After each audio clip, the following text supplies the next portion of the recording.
All right, so please do put your name and location into the chat so we can know who we're studying with. And I'm really thrilled to be here with all of you and very excited to be able to learn from Rabbi Seth Stander. Rabbi Stander joined what's called Hope and Healing Center and Institute, which is in Houston, Texas, in 2021. He is the inaugural community aging specialist. He connects community members with resources related to caregiving, aging in place, long-term care facility placement, advanced care planning, and more.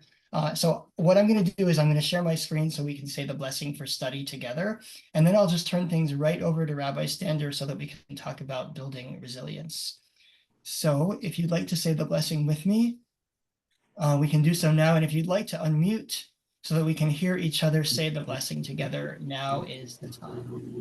Baruch atah Adonai, Eloheinu melech haolam, asher kiddushanu b'mitzvotav, v'tzivanu la'asot divrei Torah. Blessed is the one whose mitzvot, whose commandments make our lives holy, who commands us to immerse ourselves, to engage ourselves in words of Torah. So with that, I'll turn things right over to Rabbi Seth Stander. Well, thank you, Rabbi, and it is a pleasure to make your acquaintance. I don't suppose any of you are in the Houston area, but if you are not, you're missing out. We're having, it's 67 degrees, and it's just, these beautiful, partly cloudy skies, and I'm delusional because it's the end of August in Texas. Of course, it's wet and humid and hot. We're definitely of the season of indoors right now. There are only two seasons in Texas, indoors and outdoors. And so we are definitely an indoor season, which is a perfect place to be. And hopefully you're all comfortable as well as we go ahead and take the next 30 minutes or so as far as winter and construction. Yes, I should add construction as a perennial season in Houston as well, but I know that's not unique to Houston. I'm here as a pulpit rabbi, as a hospital and hospice chaplain, as a long-term care ombudsman, and now as Rabbi Streifer mentioned, as community aging specialist for the Hope and Healing Center and Institute. Our focus is primarily on mental health coverage and mental health advocacy. And we've got a few different divisions to help further that mission. One is our clinical services, where we do provide direct support through counseling as well as through telepsychiatry services to individuals in our area. One is our education arm, which is a combination of bringing in folks to throughout the age spectrum, talk about the different challenges that we face when it comes to not just recognizing that mental health is health, but the different ways in which we might go ahead and optimize said health pragmatically, spiritually, emotionally, and more. And then there's the division that I serve, which uses the acronym CARES. And in this particular case, CARES stands for Caregiving, Aging, Resilience, Ethics, and Spirituality. Our website, by the way, and I'll ask Rabbi Streifer if he doesn't mind putting that into the chat, is HHCI.org. And if you go to our website, you'll have a full tour of everything that we offer, including the services that the director of CARES, my boss, Dr. Peggy Dettermeyer, and I do in our community. And as I was mentioning to Rabbi Streifer, on an intercontinental level, I was just leading a virtual grief support group, and we had our first folks from South Asia who were participants in the program just yesterday. Normally, we get a continental number of participants. But again, after today's presentation, you'll have an opportunity to see a lot more on the website of what we generally do. So I'm going to go ahead and share my screen and give you a very abbreviated look through the topic that I particularly enjoy presenting, called Cultivating Resilience, or in this case, I probably should have gone ahead and put Cultivating Resilience, Cultivating Hope. Because, of course, Tikvah through text and the creative ways in which we can employ different texts that manage our lives and guideposts that allow us to find purpose and meaning in our lives. Very often we are finding ourselves either through the changes that we embrace or the changes that are imposed upon us, from the benign to the traumatic, going ahead and finding ourselves in need of bouncing back to whatever our default setting may be.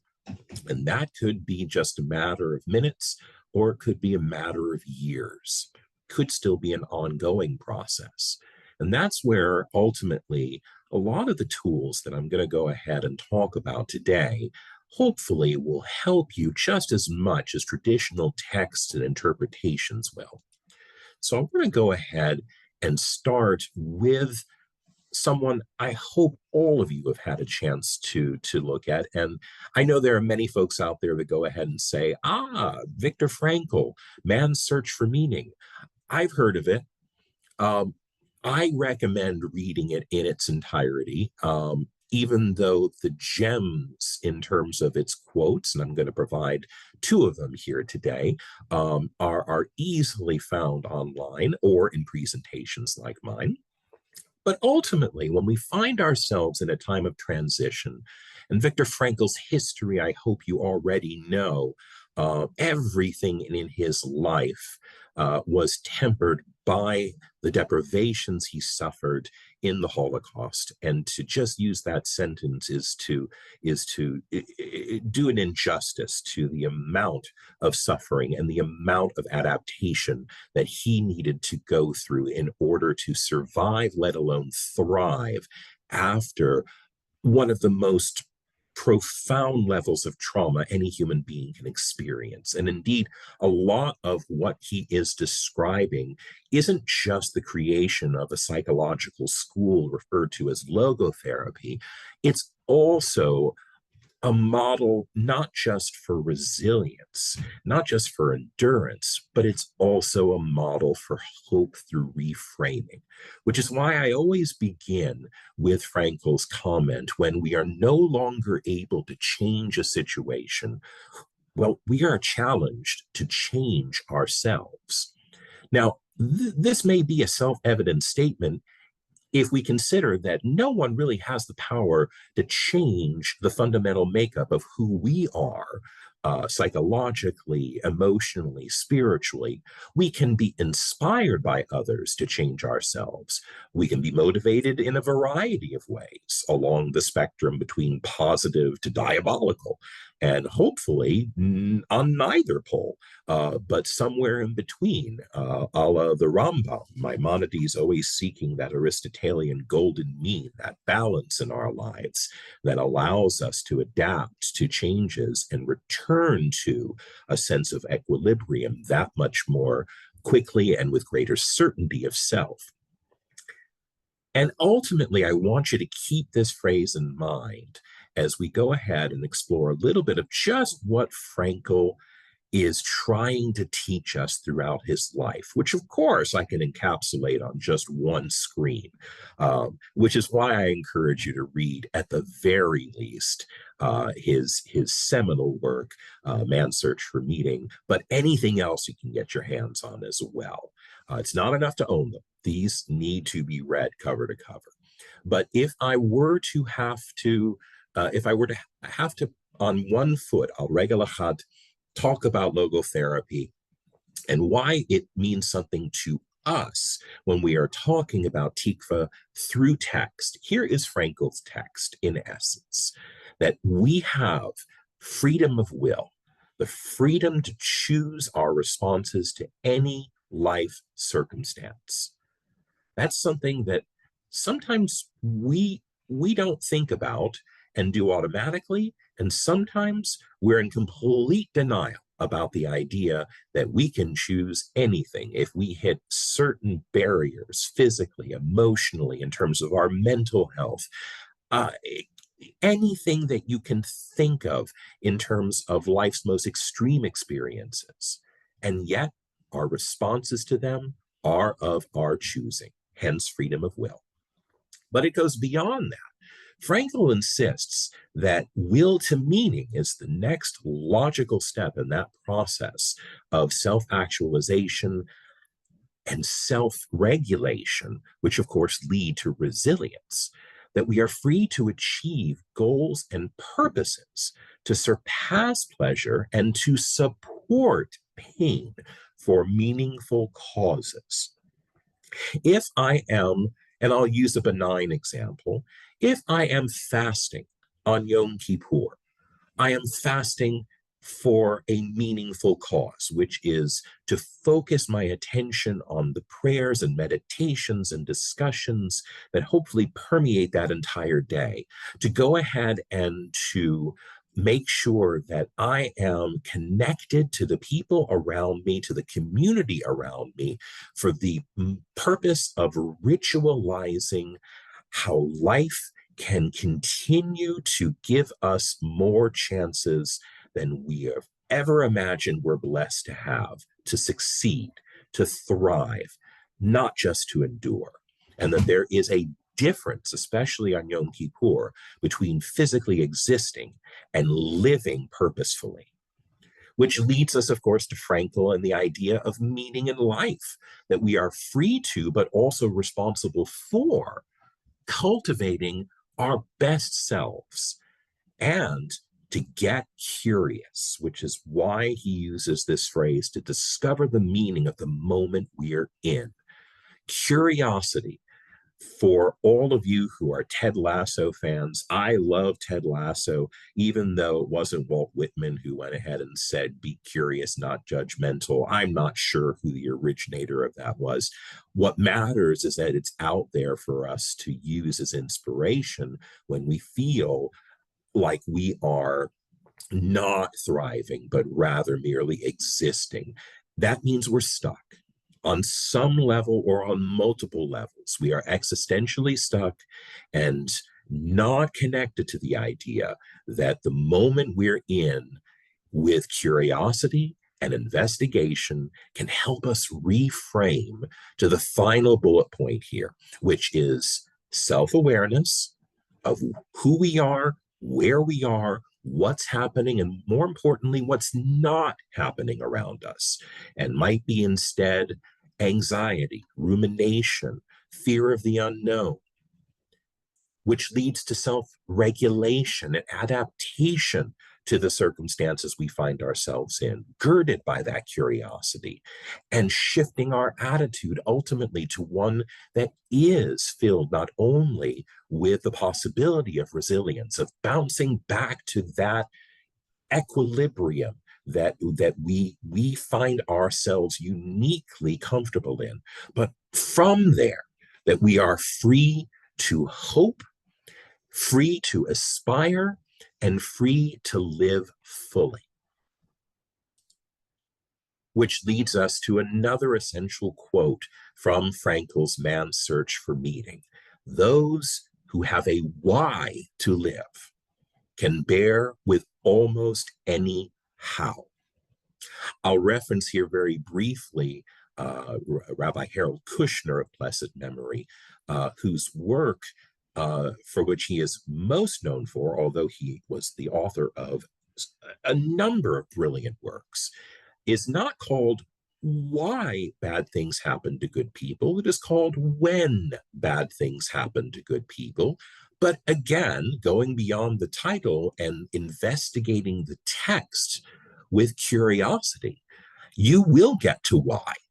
But in this case, not why is this happening to me, but why is it important that I journey through my pain in order to discover who I am in this next chapter of my life, and how the wounds of whatever I have suffered in terms of deprivation are now scarring over, and those scars are a roadmap as to how I live fully in my next chapter.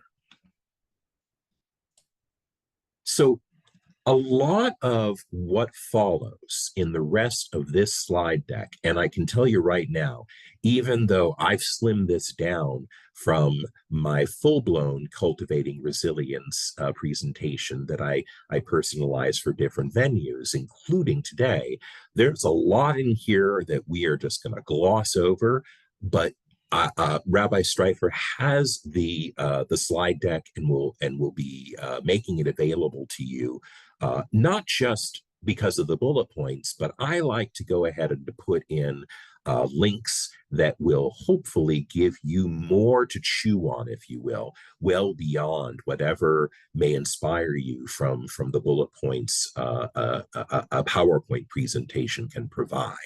So I want to make sure we don't gloss over the basics. This actually is the most important part of my presentation. When people are suffering, their sleep patterns, their nutritional patterns, their hydration patterns may often change. And if we don't work on those first, then ultimately everything else falls apart. So the basics of how we move forward, why there is purpose in my life, they need to be addressed with as full a stomach as you can handle, with as much hydration as you can tolerate, and with an eye towards getting meaningful rest and sleep. With that comes the energy to build movement into your day, to connect to the spiritual. And I would add in here that spiritual, I talk about not just in terms of religious experience, not just connecting with a higher source or power, but seeing the innate spark that animates all life and feeling connected to it, especially human beings who are created B'Tselem Elohim, in the image of our Creator. Whatever that means to you, it already ramps up our empathy for others.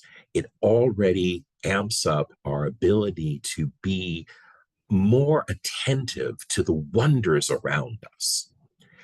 And I've already mentioned that resilience itself, the ability for us as human beings to adapt, and resilience is certainly a form of adaptation.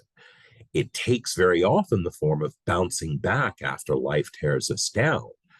That's where ultimately we practice resilience skills, girded by proper sleep and eating and hydrating and moving and with our spiritual side, so that we can reframe the setbacks that we have gone through in life as opportunities for growth.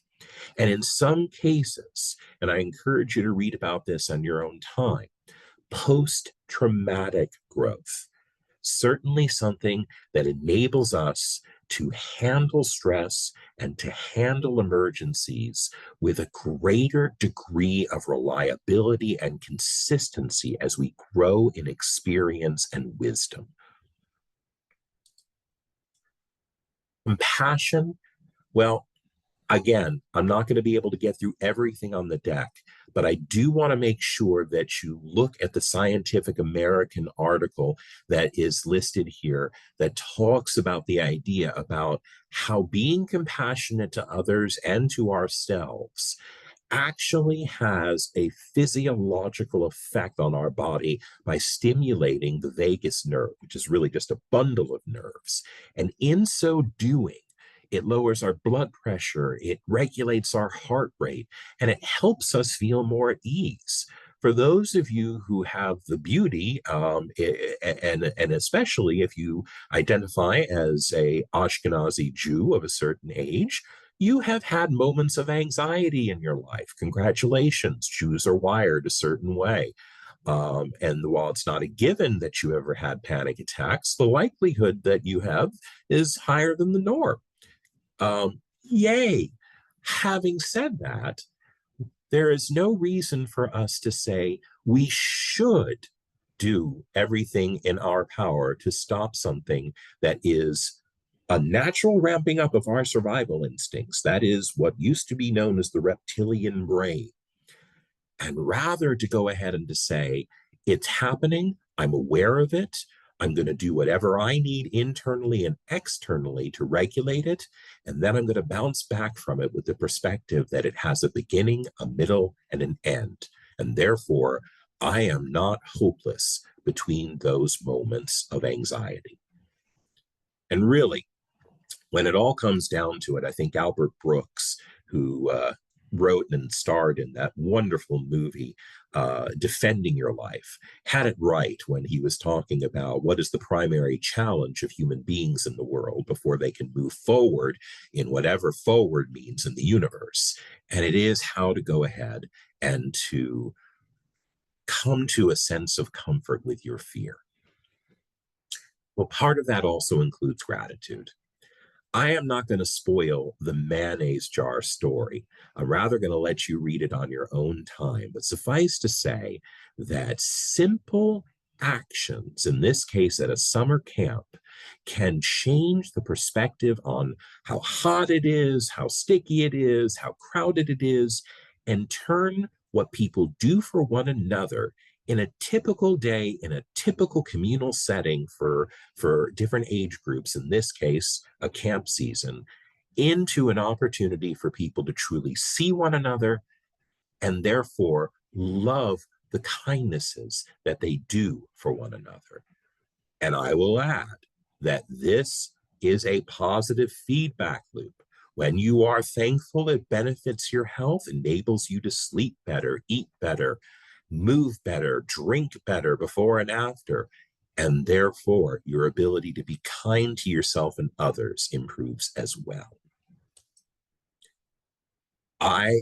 All I can say on this slide is that one of my favorite YouTubers is a fellow from India, and the first link that's here under the laughter yoga piece, you've probably already heard from sources in the past like Norman Cousins and others how laughter is the best medicine. Well, stage laughter, which is really it by another name what laughter yoga is something which, if you try it in earnest, not just a ha ha ha and you're done, but a ha ha ho ho ho he he he, and you find yourself beginning to physically react to your own gestures and words, which is part of why it is referred to as a laughter yoga rather than a stage laughter exercise, because you're trying to get to a place where, regardless of whether your laughter is staged or genuine, your body doesn't care. If you've put enough energy into it, your endorphins are going to flare. And guess what? The world looks more hopeful afterwards. Go to these videos. You will not regret it. Never forget that when you are having those moments, rescue breathing, belly breathing, rolling breathing, morning breathing. You can see there's a link at the bottom of this slide that talks about all the different ways in which you can better oxygenate. If you're not breathing deeply during the day, and most of us aren't, because most of us shallow breathe during the day, unless we intentionally take the opportunity to have a 4-second in, if possible, a 4-second hold, a 4-second of letting that air out. Again, if possible, after that, another hold. And I recommend that at your leisure, plant your feet, sit comfortably, have an open stance, close your eyes, and do this at least 4 times. And I'll bet you feel more at ease wherever you are, whatever your challenges are in the remainder of the day. This is also where you're going to read later about muscle relaxation techniques. And there is a wonderful website from anxietycanada.com. I'm not singling them out as better than anyone else, but I happen to think they do a really good job helping folks, especially beginners, to go through how to relax your muscle groups and enable you to benefit from the laughter and the breathing and the gratitude and everything else that comes from whatever you extend by way of compassion to others. and remember that we're all connected. If you are stuck, ultimately, a 5-4-3-2-1 technique is the ability for you to regain self-awareness, which brings you back to self-regulation, which restarts you on the path of resilience. And it is nothing new for anyone who has ever studied grounding techniques. But just in case you need a refresher, or if it's something you genuinely haven't encountered before, I want to make sure that you look at verywellmind.com, or if you already are familiar with whatever sites you're most comfortable with, and focus in on the things you can consciously acknowledge, and then, of course, feel gratitude for being able to sense. And you will find your hypervigilance, or just plain old language, anxiety about the future, begins to recede. And then everything else we've talked about can be re-engaged, because there's no right or wrong way to start this, or when necessary, to restart this process of self-awareness, self-regulation, with the ultimate goal of cultivating resilience. Unplugging, ironic considering we're all plugged in, and yet taking specific parts of your day to just detach from other stimuli. It's not to be inattentive to the world around you by any means, but rather how you are attentive to the world around you, and taking on a more direct role in observing the world around you. This is when my wife and I turn off our phones and go forest walking. And yes, there are pocket forests in Houston, in parks, and you have a wonderful time unplugging and getting that movement and breathing in at the same time. I'm betting many of you have locales that you're already thinking of where you can do that as well, and you leave your devices off. Imagine the difference when nothing's beeping at you. Restoring your body and brain. I'm only going to go ahead and say this is just an expansion on what we've already discussed a little bit today, although I do think that the Harvard Business Review article that's here on making time for me time is of absolute importance, because no one else is going to champion your dignity, your autonomy, your comfort better than you. Positive thinking. And here, yeah, I'm giving credit where it's due to positive psychology, which is an entirely different enterprise in and of itself. And I'm aware of the time, and I want to wrap up in just a couple of minutes here. If you'll stick with me, I deeply appreciate it. But I want you to also read the article about why spending as little as 30 seconds a day focusing on positive or happy. And by the way, you can accomplish that by laughter yoga, and letting those endorphins flow through you is going to reframe the way you envision the entirety of your day's remainder. Awe, inspiration, goosebumps. Berkeley has a greater good article on why we feel awe. And as Jews, awe comes with the territory when we think about Yirat Adonai, but also when we think about the inspiration fellow human beings, again, possessing a divine spark, can offer us in life, and if they are no longer living in this world, through the examples they led when they were in our midst. Which is why the connecting that you're doing today, and hopefully the connecting that you are doing in person around you in your respective communities, is what matters. I've been off the pulpit for 10 years, and services mean something different to me as a congregant than when I led. I'm free to follow, I'm free to participate, but what I'm absolutely benefiting from is being in the presence of others in the sanctuary. Same thing for Shabbat morning Torah study, or in my congregation, Wednesday afternoon Talmud study. I'm not leading any of these, and that's wonderful because the connection is what I need at those moments so that I can refill my emotional and psychological and spiritual bucket and continue professionally and personally to be present and lend ideas and my full presence along life's journey with others. And I want to go ahead and pivot finally from Viktor Frankl to Anne Frank.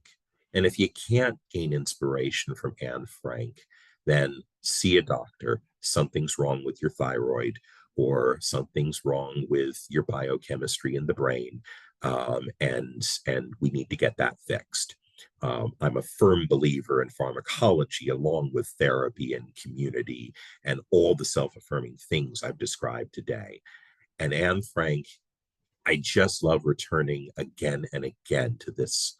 Think of all the beauty still left around you and be happy.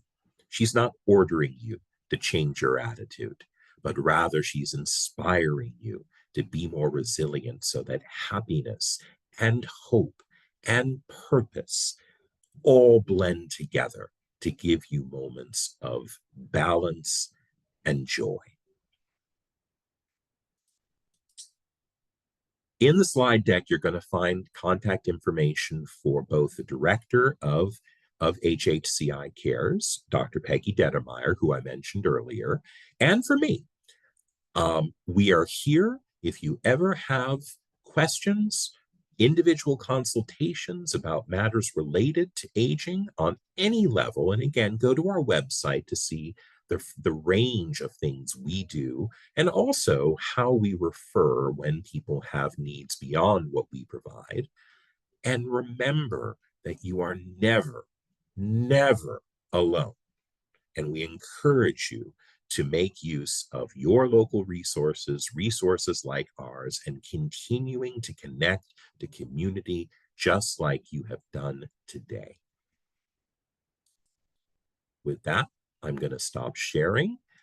I see, wow, 25, really? 25 entries in the chat? Did I have that big an impact? I'm flattered. I'm humbled. If you'd like, I can help you to sift through those. First of all, let me say thank you to Rabbi Stander for this extraordinary and uplifting presentation. I've been practicing my square breathing for the last couple of minutes, and I already feel better. And it's really, I think, amazing how we can connect this both to Jewish teaching as well as to scientific practice and the ways that we can help build resilience in ourselves. I am aware that we're over our time, and so I want to let those who need to go go. This was incredible and extraordinary, and I learned a lot. I'll just make a quick announcement, which is that next week we are studying with Rabbi Heather Miller, a wonderful teacher from Southern California, who is going to teach on hope and our power to transform ourselves. So please do join us for that. Before we go, though, if those who have to go, please, thank you for being with us. Rabbi Stander, there was one question in the chat. If you don't mind to stick around for 5 more minutes, so I wondered if you would. At your disposal. So, and I'm also used to speaking for at least an hour. So right. I'm happy to go ahead and spend a few more minutes with anyone who cares to stick around. But I want to also respect your schedule, Rabbi. So you tell me when it's truly time for us to go. So I'm okay for about 5 more minutes, and then I'll have to close the chat. But Bruce had asked in the chat, actually, maybe I'll just read his question. He says, a wonderfully hopeful message for which I'm thankful, but I'm wondering if you might more precisely define what you mean by setbacks. There are some setbacks, such as divorce and losing a job, where I can understand the notion of resilience that you're suggesting. But what about chronic illness, such as cancer or Parkinson's or ALS, where the outcome isn't so optimistic? How does resilience fit into such a model? And then he clarified later, saying he's asking how a person might find inner resilience given the challenge of chronic illness or pain, etc. I hear that question and the meta message underneath it loud and clear. And part of the work that we do individually as well as facilitating groups, whether Peggy and I are the facilitators or whether we have arranged for other facilitators. I think we've got about 24 recovery and support groups that meet any given week here at the Hope and Healing Center.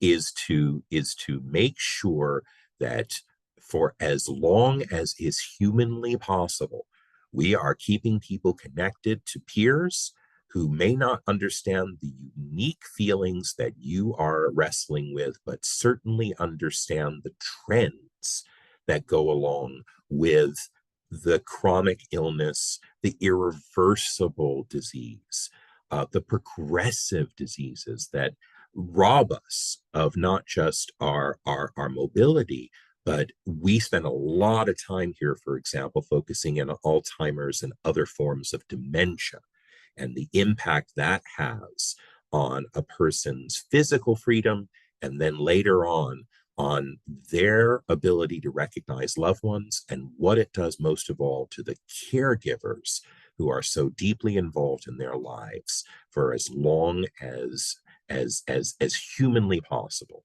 whether that means moving into long-term care at some point, whether that means aging at home and ultimately dying at home. And so recognizing that this is something where A, none of us get out of this place alive, but B, none of us is a hermit. And we should not be made to feel as hermits when we have the misfortune of dealing with a chronic and or irreversible condition. And that is where we attempt to reframe the situation, if in no other way than by being present for one another. My grief group sometimes has 5-10 minutes of silence, and that is perfect for that grief group, because companionable silence in the presence of others means you're with people who get what you're feeling, get what you're thinking, get what you're fearing, and they're going to stick around. They're not going to get bored. They're not going to get exhausted. They're not going to get frustrated. They're going to stick with you. That's what we teach and reinforce through the coaching and counseling that we do. Thank you again to Rabbi Seth Stander. Thanks everyone for being here. If you ask me in the chat for the slide deck, I will email it out to you. I'm also going to put it into the notes for this recording on our YouTube page. I'll just put into the chat the link for the YouTube page. You can go back and watch this. It'll be up by tomorrow, or watch any of the last 9 months worth of study sessions from Tikvah through text. And so, again, I look forward to seeing all of you back again next week. Thanks again to Rabbi Seth Stander. Take care, everyone.